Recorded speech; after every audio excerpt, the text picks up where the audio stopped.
नमस्कार साथियों, स्वागत आप सभी का ब्राइट एग्रो क्लासेस के डिजिटल प्लेटफॉर्म पर। साथियों, आज अपन चर्चा करने वाले हैं जेट 2024 के बारे में। और जैसा कि आप सभी को पता है, एक श्रृंखला के रूप में एक स्टेप बाय स्टेप अपन चर्चा कर रहे हैं कि सबसे पहले अपन ने चर्चा की ऑप्शन फॉर्म की, इसके बाद में अपन ने चर्चा की जो रिजल्ट आया, फर्स्ट राउंड आया, उसके बारे में चर्चा की, उसके बाद में जो भी एक्सेप्ट का और इसके साथ में अपवार्ड के बारे में, उसके बारे में भी अपन ने चर्चा कर ली। अब मेन चीज आती है कि स्टूडेंट्स ने एक्सेप्ट कर ली अपनी सीट कि ये चीज, ये जो सीट है मेरी एक्सेप्ट हो गई या अपवार्ड लग गया। तो साथियों, अब इसके बाद में मेन एक कड़ी आती है और ये कड़ी एक ऐसी है कि इसके बिना आपका जो किया कराया जो सारा काम है ना, वो चौपट हो सकता है। वो कैसे हो सकता है? जैसे किसी के पास में कोई डॉक्यूमेंट्स नहीं है, तो वहां पर आप जब रिपोर्टिंग करवाओगे उस टाइम आपका एडमिशन नहीं लिया जाएगा और कोई वहां पर एक्सक्यूज नहीं चलेगा, वहां से आपको बॉयकट कर दिया जाएगा। साथियों, अब मैं कुछ चीजें आपको सबसे पहले बताना चाहूंगा। पहली चीज है साथियों कि आपको 24 तारीख से पहले, इसको 23 ही मानकर चलो, 24 तारीख से पहले आपको कॉलेज या तो एक्सेप्ट करनी है कि हाँ, जो कॉलेज मुझे मिली है वो कॉलेज, ऐसे मान लो कि मैंने क्या कर ली, एक्सेप्ट कर ली, स्वीकार कर ली, मेरे को कॉलेज यही चाहिए। अगर आप इसको एक्सेप्ट नहीं करते हो तो आप इसमें अपवार्ड लगाओ। क्या लगाओ? अपवार्ड लगाओ। अपवार्ड का मतलब है कि जो नीचे ही नीचे जो कॉलेज मेरे को मिली है, जैसे 20 नंबर की मेरे को कॉलेज मिली है, अब 20 नंबर के ऊपर जो कॉलेज है ना, वो मेरे को चाहिए।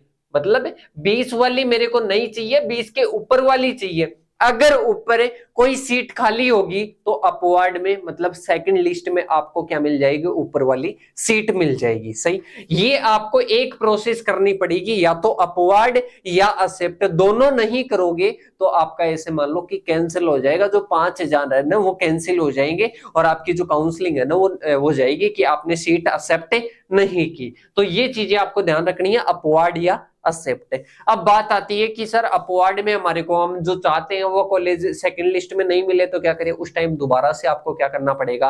अपवार्ड लगाना पड़ेगा। अब अपन बात करते हैं, ये अपने अपवार्ड या एक्सेप्ट की बात हो गई। 24 तारीख तक कर लेना साथियों। फर्स्ट लिस्ट में जो रिजल्ट आया है ना, उसका आपको या तो अपवार्ड या फिर एक्सेप्ट आपको कब करनी है? 24 तारीख से पहले करनी है। सही। अब इसके बाद में नेक्स्ट चीजें आती है कि सर हमने एक्सेप्ट कर ली, अब हमारे को क्या करना है?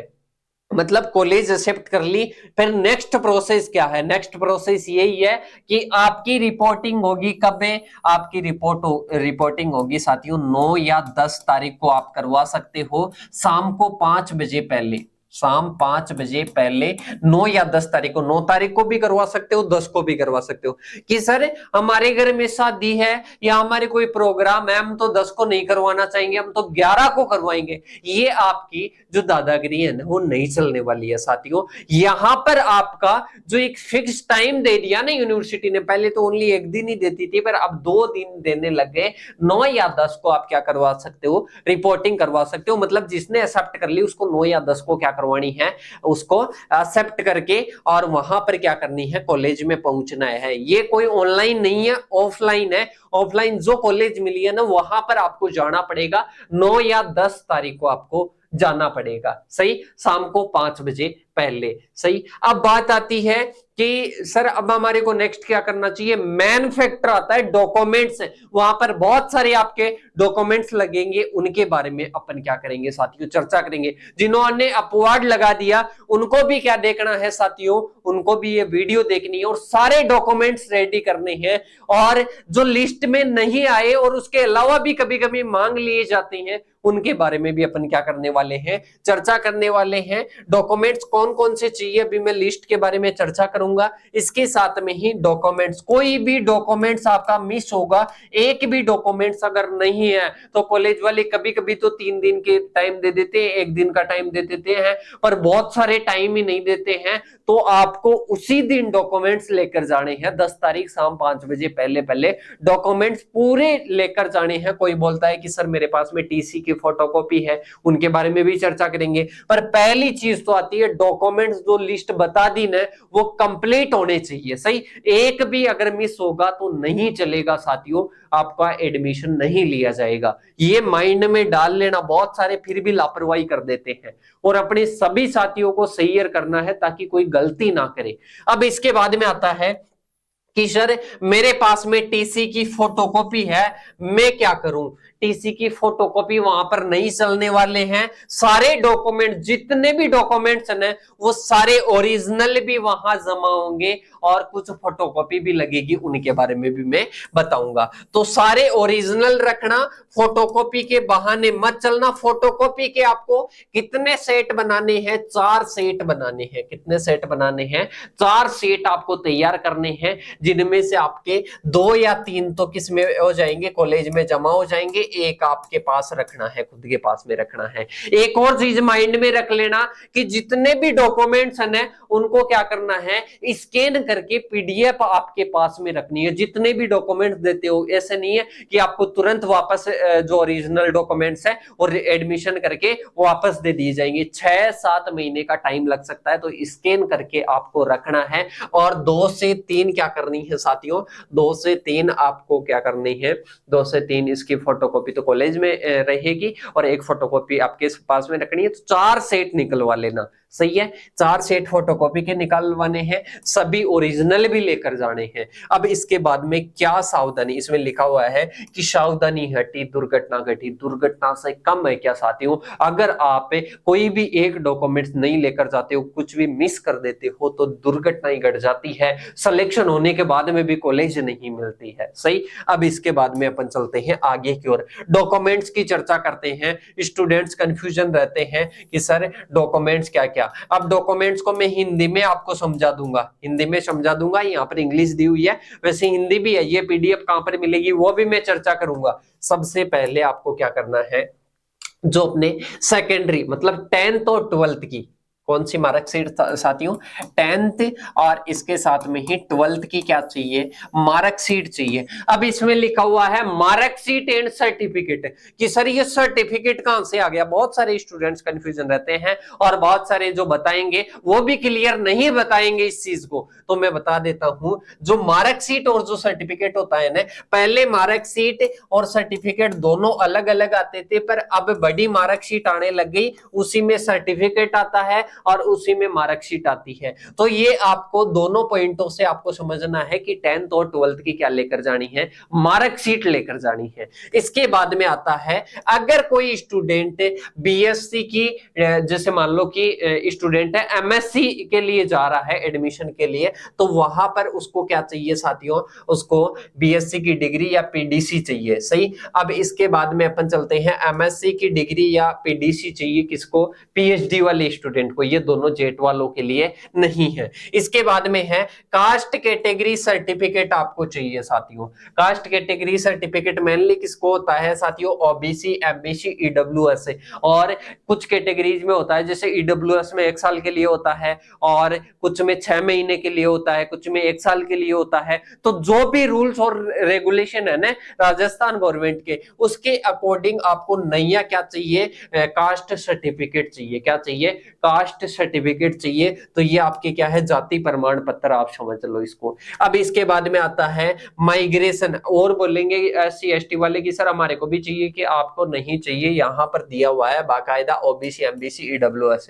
अब इसके बाद में अपन चलते हैं माइग्रेशन। माइग्रेशन जो कि आपको स्कूल वाले देते हैं, टीसी वगैरह के टीसी देते हैं, करेक्टर सर्टिफिकेट देते हैं और इसके साथ में मार्कशीट वगैरह देते हैं। इसके बाद में है आपके, एक तो क्या आ जाएगा? टीसी माइग्रेशन आ जाएगा, एक आ जाएगा करेक्टर सर्टिफिकेट, तो वो दोनों ले लेना वहां से। और इसके बाद में है ट्रांसफर सर्टिफिकेट, टीसी आ जाएगा, ओरिजिनल चलेगी, फोटोकॉपी नहीं चलेगी साथियों। इसके बाद में अपने हैं, कोई है कि सर मेरे तो डिफेंस कोटा की रैंक आई है और डिफेंस कोटा से मैं तो एडमिशन ले रहा हूं, तो डिफेंस का आप क्या क्या चलेगा? सर्टिफिकेट चलेगा। और पहले जो गाइडलाइन आई हुई है ना जोधपुर यूनिवर्सिटी की, उसके अकॉर्डिंग ही क्या होना चाहिए? सर्टिफिकेट होना चाहिए। नेक्स्ट आता है साथियों अपने क्या आता है, जो कोई फिजिकल हैंडीकैप है, कोई फिजिकल हैंडीकैप है और उसमें उसकी जो रैंक आई है और उसी के थ्रू वो एडमिशन ले रहा है, तो साथियों उसको क्या लेकर जाना पड़ेगा, फिजिकल हैंडीकैप का जो सर्टिफिकेट वगैरह है, जो कि जोधपुर यूनिवर्सिटी के द्वारा पहले गाइडलाइन जारी की गई थी उसके तहत ही होना चाहिए। इसके बाद में अपने है गैप एफिडेविट, मतलब गैप सर्टिफिकेट किनके लगेगा साथियों, गैप सर्टिफिकेट लगेगा जो स्टूडेंट 12th कर लिए, जो स्टूडेंट 12th कर लिए और 12th के बाद में 1 साल का गैप दे दिया। ऐसे नहीं कि 12th के साथ साथ में 2 महीने में हो गया, तो कोई जरूरत नहीं है जो अपने गैप सर्टिफिकेट की। अगर कोई स्टूडेंट है 1 साल का गैप दे लिया तो उसको क्या चाहिए, उसको ये जो गैप सर्टिफिकेट है ये चाहिए, ये आपको बनवाना पड़ेगा, ई मित्र वाला बनवा देगा, वहां से आप कॉन्टेक्ट कर सकते हो। इसके बाद में है अपने मूल निवास, जो मूल निवास है वो आपको चाहिएगा। इसके बाद में अपन चलते हैं, मतलब आपको ये प्रूफ करना है कि मैं राजस्थान से हूं, इसलिए आपको क्या है साथियों, मूल निवास वहां पर लेकर जाना पड़ेगा, ओरिजिनल। इसके बाद में आधार कार्ड या इसके साथ में ही कोई भी गवर्नमेंट जो आईडी प्रूफ है आपका, जो भी आईडी प्रूफ है वो आईडी प्रूफ आप लेकर जा सकते हो, आधार कार्ड भी लेकर जा सकते हो, कोई और भी लेकर जा सकते हो। इसके बाद में है अंडरटेकिंग या रेगिंग की, सर ये कहां से बनवाए साथियों, ये आपको नहीं बनवाना है, ये कॉलेज वाले एक परफॉर्मा आपको देंगे, जो जैसे फिल करवाए वैसे आपको कॉलेज में ही ये फिल करना होगा, यहां पर आपको फिल नहीं करना होगा, ना ही आपको निकलवाना है कहीं से, ना ही किसी की बातों में आना है, वो आपको वहीं पर क्या होगा साथियों, अवेलेबल होगा। इसके बाद में अपन चलते हैं आगे की ओर, आगे आता है 4 पासपोर्ट साइज, मतलब ऐसे समझ लो कि 20 फोटो निकलवा लो, 4 के चक्रों में मत रहो, 4 अपन फोटोकॉपी के साइड लगवाएंगे ना, तो वहां पर आप रखो 20 फोटो आप निकलवा लो, कौन सी, जो कि आपने आवेदन के समय लगाई थी। अगर किसी के पास में वो नहीं होना तो वैसी ही एक भी पड़ी होना तो उससे निकलवा लेना जो बाकी की फोटोज है, या फिर भी नहीं है तो फिर आपको निकलवाना ही पड़ेगा, ये तो आपके लिए है ही। अब इसके बाद में अपन चलते हैं आगे की ओर। 15 नंबर का डॉक्यूमेंट है कि आपको क्या चाहिए साथियों, अलॉटमेंट लेटर, क्या चाहिए, अलॉटमेंट लेटर, जो सीट अलॉट हुई है ना, कि मेरे को स्कैन हुई है यार, मेरे को मौजूदाबाद हुई है, जो सीट अलॉट हुई है ना उसका लेटर जो है, मतलब सबसे पहले आप गए होंगे यू अलॉटमेंट लेटर, फिर इसके बाद में कॉलेज लिखी हुई होगी, फिर यू का ऑप्शन आया होगा, वहां से आपको डाउनलोड करना है और वो आपको चाहिए। इसके बाद में है application form 2024 field bye candidate, मतलब एप्लीकेशन फॉर्म जो कि जेट 2024 का ऊपर की साइड लगेगा, ऊपर की साइड लगेगा, जेट 2024 का जो एप्लीकेशन फॉर्म है वो ऊपर की साइड लगेगा, वो आपको वेबसाइट पर मिल जाएगा और वो आपको ऊपर लगाना है, और वो कैंडिडेट के द्वारा क्या होना चाहिए, भरा हुआ होना चाहिए। इसके बाद में है नेक्स्ट एडमिट कार्ड, मतलब जो आपका एडमिट कार्ड था ना वो आपको चाहिए, उसकी फोटोकॉपी वहां पर आपके लगेगी। और जो स्टूडेंट बोलता है ना कि सर मेरे पास में एडमिट कार्ड नहीं है, बेटा एडमिट कार्ड आपको लगाना ही लगाना पड़ेगा, जिस भी मित्र वाले से निकलवाया था कैसे भी आप करके एडमिट कार्ड को जरूर आप सुरक्षित रखना और उसकी फोटोकॉपी निकलवा के रखना। इसके बाद में है स्कोर कार्ड, जो आपके आए थे ना, मेरे 139 नंबर आए, 239 आए, कैटेगरी में 1 रैंक आई, 2 आई, वो सारी चीजें जो स्कोर कार्ड है ना वो आपको रखना है। इसके बाद में है प्रूफ ऑफ बर्थ, मतलब इसमें 10th की जो है ना, अब ऐसा नहीं है कि यहाँ पर जन्म प्रमाण पत्र ही लगवाएं, 10th की मार्कशीट भी चल जाएगी यहाँ पर। अब इसके बाद में है अपने आगे की ओर, आगे है character certificate issued from last attend school, मतलब जो करेक्टर सर्टिफिकेट जो सीसी है वो आपको जो आपकी स्कूल है जहां पर अटेंड किए थे आप, मतलब 12वीं जहां से की थी वहां से सीसी आपको, या फिर किसी के पास में जन्म प्रमाण पत्र है ना जो कि किसके द्वारा प्रूव है, अपने राजस्थान सरकार के द्वारा, वो चल जाएगा आपका। इसके बाद में है आपके नेक्स्ट, जो आपने रजिस्टर्ड मोबाइल नंबर है, जो रजिस्टर्ड मोबाइल नंबर करवाए थे आपने, जो मोबाइल रजिस्टर करवाया था ना वो आपको लेकर जाना है, जहां पर भी आप जाओ ना वहां पर आपको लेकर जाना है। तो ये भी आप याद रखना कि जिस सिम के नंबर दिए थे ना आपने वो आपको वहां पर चाहिए होगा, सही। अब इसके साथ में ही मैं बता दूं कि ओरिजिनल डॉक्यूमेंट्स चाहिए सारे के सारे। इसके साथ ही बता देता हूं कि नेक्स्ट अगर कोई और डॉक्यूमेंट्स की अगर बात करूं तो वो आ जाएगा आय प्रमाण पत्र। आय प्रमाण पत्र लगा लेना, बहुत सारी कॉलेजों में ये मांग लिया जाता है, तो आय प्रमाण पत्र एक बार बनवा लेना। 1 पेज वाला भी बनवा सकते हो या 4 पेज वाला, क्योंकि ये अपने को ऑप्शनल अपने को रखना है, क्या पता मांग लिया जाए वहां पर। सही, बहुत सारी कॉलेजों में मांग लिया जाता है। इसके साथ में ही अगर आप बीएससी एग्रीकल्चर के स्टूडेंट हो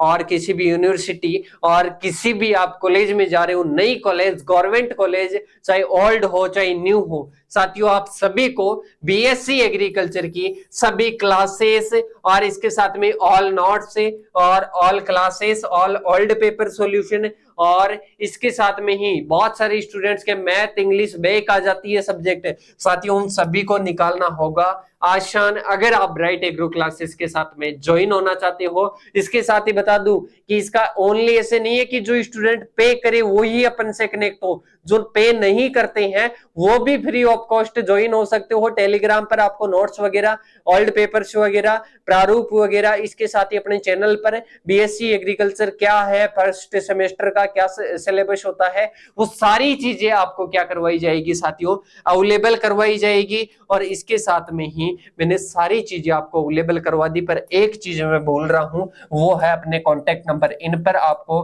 कॉन्टेक्ट करना है कि कौन सी कॉलेज आपको अलॉट हुई है। इसके साथ में ही मैं बता देता हूं साथियों, आपको वहां पर हेल्प के लिए आपके सीनियर्स मिलेंगे जो कि ब्राइट एग्रो क्लासेस की तरफ से होंगे और वो आपकी हेल्प करेंगे। ये आप नंबर नोट डाउन कर लो, इनमें आपको नंबर पर मैसेज करना है कि सर ये मेरे को कॉलेज मिली है और यहां पर हमारे को हेल्प चाहिए, तो आप किसी सीनियर के हमारे को नंबर दे दो। वहां पर मैं आपको सीनियर के नंबर प्रोवाइड करवाऊंगा, वो आपकी क्या करेंगे साथियों, हेल्प करेंगे। तो इन नंबरों पर जल्दी से व्हाट्सएप पर मैसेज कर दीजिए। अगर चैनल पर नए हो तो चैनल को सब्सक्राइब करके बेल आइकन को प्रेस कर दो।